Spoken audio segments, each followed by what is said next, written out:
Je dois tout d'abord dire que c'est parce que nous voulons, ou nous devons, c'est même pas nous voulons, respecter le calendrier électoral que nous avons appelé à ces concertations. Vous savez actuellement, nous avons 314 partis politiques officiellement reconnus. C'est pourquoi d'ailleurs c'est même difficile peut-être d'inviter tout le monde si on ne passe pas par le mailing list ou des fois même les communiqués. Donc, nous sommes 314 partis officiellement reconnus et que vous savez, à la suite du dernier référendum, même les personnalités indépendantes ont la possibilité de participer à ces élections locales ou même présidentielles. Présidentielle, c'est toujours le cas, mais locales surtout. Je rappelle qu'en 2014, on était environ 240 partis politiques officiellement reconnus. À l'époque, seuls les partis pouvaient participer aux élections. Et nous nous étions retrouvés avec 2747 listes aux élections locales. Certains ont proposé d'aller au dialogue national, tel que M. Souran l'a dit. En fait, ce que nous faisons aujourd'hui n'exclut pas que le problème soit posé. Mais moi, j'ai des contraintes de délai qui font que le 3 au plus tard, mon arrêté sera numéroté. Parce que je dois respecter l'esprit des 150 jours avant. Si maintenant, demain, vous trouvez une solution avec un procès verbal, on peut revoir, peut-être, en tout temps regardant quels sont les aspects légaux sur lesquels on peut se reposer pour voir. Mais comme vous l'avez dit, l'engagement a été pris par le chef de l'État de respecter toute décision qui sera là. Quand la décision est respectée, vous savez très bien qu'elle sera peut-être transformée en acte réglementaire. Donc aujourd'hui, ce qui nous lie, c'est le code qui est actuellement en vigueur. Donc ça n'exclut pas que demain, vous preniez une décision, ou bien après-demain, ou bien quand vous voulez. D'ailleurs, si vous remarquez, c'est parce que je voulais qu'on trouve une solution rapidement que j'avais appelé à ces concertations depuis le 8 mai, je pense. C'était le 8, non? Parce que j'avais en perspective la contrainte du 3 juillet. Je remarque de façon générale, en tout cas les observations, je peux le dire, il y en a qui proposent, en commençant par pas de caution, pas de parrainage. C'est pratiquement le dernier intervenant. Je pense que lui, il est quand même extrémiste, mais il est en porte-à-faux par rapport à la loi. Donc, qu'il sache avant de sortir d'ici que ce qu'il propose ne peut pas être de mise actuellement. Parce que ne figurant pas ici. Les autres propositions que je remarque vont de 100 000 par commune à 30 millions. Je dis par commune à 30 millions, pas par commune cette fois-ci. C'est pour, je parle juste des propositions pour les listes qui veulent participer au niveau national. J'ai d'autres propositions également qui ont été faites en fonction de la taille de la commune.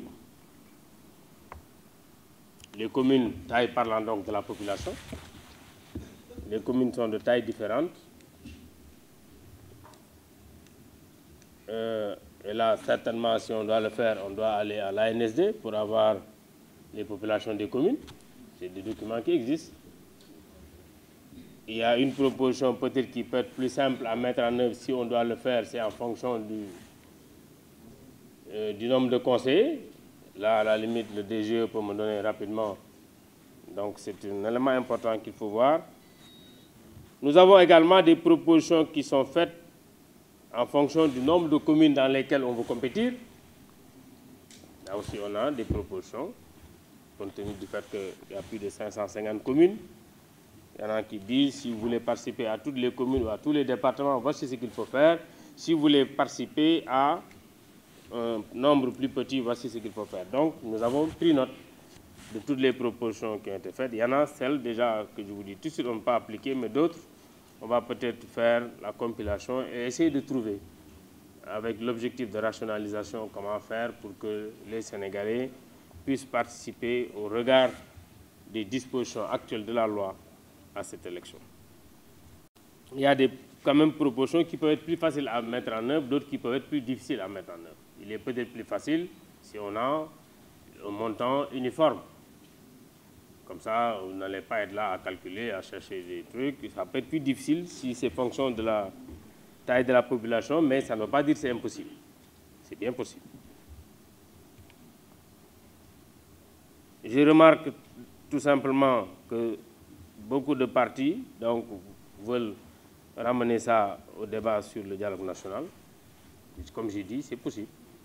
Mais tenez compte de la contrainte. Ça veut dire que même si, c'est mon avis, vous trouvez une solution dans 1 mois ou dans 2 mois et que tout le monde est d'accord, comme le professeur l'a rappelé, ça veut dire qu'il y a consensus, il est possible de revenir sur tout ça. S'il y a consensus.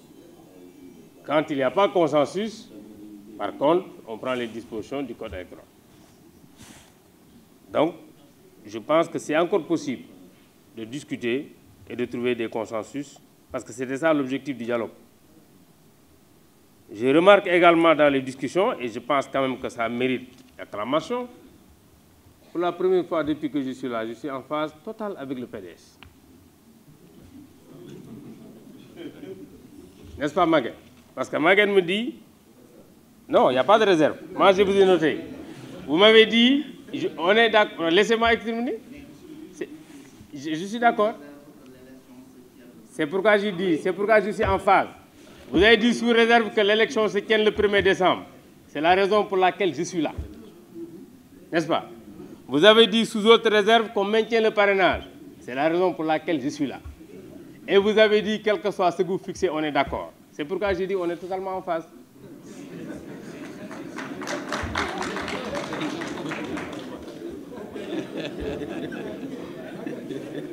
On est d'accord. Voilà.